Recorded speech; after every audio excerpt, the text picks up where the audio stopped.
যে জুলাই গণঅভ্যুত্থানের আপনাদের প্রত্যেকের স্মৃতিগুলো, প্রত্যেকের অভিজ্ঞতাগুলো আপনারা লিখুন। আপনাদেরকে অনেক ধন্যবাদ আজকে আপনাদের কথাগুলো শুনতে পেরে এবং সেই সময়ের ঘটনাগুলো জানতে পেরে আমি আনন্দিত।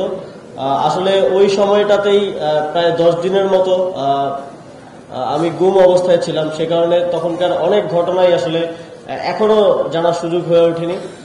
ঠিক 5 তারিখের পরেই সরকার গঠন এবং সরকারের দায়িত্ব পালনের কারণে অনেক কিছুই জানতে পারেনি, অনেক কিছুই এখনো অন্ধকারে রয়ে গেছে এবং বাংলাদেশের অনেক মানুষই কিন্তু এই ঘটনাগুলো জানে না। সেজন্য আপনাদের প্রতি আহ্বান থাকবে যে জুলাই গণঅভ্যুত্থানের আপনাদের প্রত্যেকের স্মৃতিগুলো, প্রত্যেকের অভিজ্ঞতাগুলো আপনারা লিখুন, আপনারা বই আকারে প্রকাশ করুন, আপনারা প্রকাশনী আকারে প্রকাশ করুন, যাতে করে দেশের মানুষ জানতে পারে আমরা দেশের মানুষের স্মৃতি থেকে আগামী 100 বছরেও যেন কোনোভাবে এই জুলাই গণঅভ্যুত্থান হারিয়ে না যায়, সেজন্য প্রত্যেকের জায়গা থেকে স্মৃতি সংরক্ষণ করতে হবে।